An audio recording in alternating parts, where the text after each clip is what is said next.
Sir చెప్పండి, ఇక్కడ పిఠాపురం నియోజకవర్గం కదా మీది? అవునండి. ఇక్కడ ఇప్పుడు గీత గారు అటు చూస్తే జనసేన నుంచి పవన్ కళ్యాణ్ గారు ఇద్దరు తలపడుతున్నారు కదా. అవునండి. ఇప్పుడు ఎవరు నెగ్గుతారంటారు? గీత గారు నెగ్గుతారండి. గీత గారు మాకు ప్రాపర్ కాకినాడ అయినా సరే అండి, మేము పొద్దున్న లేచిన దగ్గర నుంచి కూడా కాకినాడ పిఠాపురం తిరుగుతూ ఉంటామండి. ఈవెన్ కొన్ని ఇప్పుడు హాస్పిటల్ పని ఉందనుకోండి, సపోజ్ కాకినాడలోనే పని అవ్వలేదు అనుకోండి, వెంటనే ఏం చేస్తామంటే ఇక్కడ మనకి గీత గారు అందుబాటులో ఉన్నారనేసి గీత గారి దగ్గరికి వెళ్ళండి, అక్కడి నుంచి ఫోన్ చేయించుకోవడం, దాని ద్వారా ట్రీట్మెంట్ చేయించుకోవడం, ఆ రోజు ఆ పని అలా సక్పిడికి వచ్చేస్తామండి. అదొకటేనండి. మళ్ళీ ఇంకోటి ఏంటంటే అండి, ఏమన్నా ఇప్పుడు సడన్గానే ఎమర్జెన్సీ వచ్చిందనుకోండి, ఇక్కడ అందుబాటులో ఉన్న ఆవిడండి. సార్ ఇక్కడ అందుబాటులో ఉన్నారు, మరి అటు చూస్తేనేమో ఇప్పుడు ఏదైతే ఉన్నారో ప్రధాన ప్రతిపక్ష పార్టీలు జనసేన టీడీపీ అసలు ఇక్కడ స్థానికంగా ఇల్లే వస్తు ఏర్పాటు చేసుకోలేదు అని చెప్పేసి అంటున్నారు. పవన్ కళ్యాణ్ అయితే చేపలు ఇల్లు తీస్తారని చెప్పి అంటున్నారు కదా. పవన్ కళ్యాణ్ ముందు భీమవరంలో పొడి చేసేది తెలిసండి, గాజువాకలో చేసేది తెలిసండి. అప్పుడు ఎంత పిచ్చి ఉండేదండి. రీసెంట్గానే తెలంగాణలోనే ఆయన బస్సు కూడా వచ్చిన వాళ్ళు 20,000 మంది 25,000 మంది బస్సు వెనకాల వచ్చేవారండి. ఒక్కో నియోజకవర్గంలో ఎంత ఓటింగ్ పడ్డదండి, డిపాజిట్లు ఏమైనా వచ్చాయండి.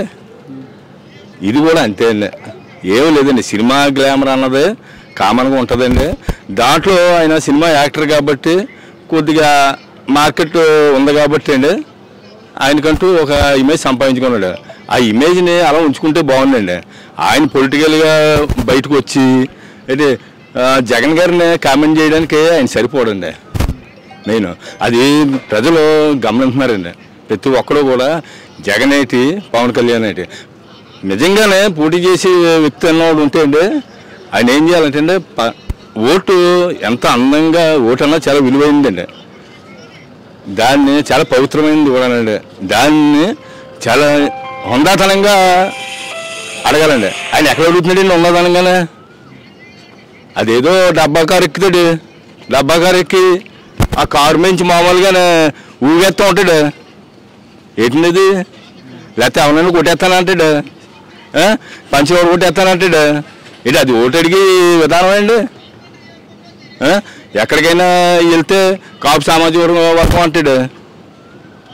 కాపు సమాజం అంతా ఓటేసి ఎత్తే ఆయన నెగ్గెత్తాడు ఏంటండి? మరి మిగతా సామాజిక వర్గం ఉంది కదండి. అందరినీ కలుపుకొని వెళ్ళి ఆయన ప్రయత్నం చేస్తే అవుతుంది తప్ప అండి. మామూలుగా అయితే మాత్రం ఎట్టి పరిస్థితుల్లో కూడా పిఠాపురంలో అయితే నెగ్గడానికి అవకాశాలు చాలా తక్కువ అండి. ఎందుకు తక్కువ అనేసి మీరు అడగచ్చు. నేను దానికి కూడా నా దగ్గర ఆన్సర్ ఉందండి. దానికి ఏంటంటే పిఠాపురంలోనే ఒక 80,000 ఉన్నాయండి. పోలింగ్ ఒక 10% తీసిండి. ఒక 80,000లోని 75,000 ఎంతో పోల్ అయ్యి అనుకోండి.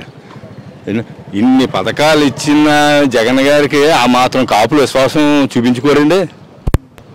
చూపించుకుంటారా లేదు చెప్పండి. పథకాలు కులం చూడలేదండి, మతం చూడలేదండి, వర్గం చూడలేదండి, వర్ణం చూడలేదండి. ఇదంతా కూడా ఎవరు అంటున్నారంటే అండి, కడుపు నిండినోడు మాట్లాడే కడుపు కాలినోడు మాట్లాడగలండి.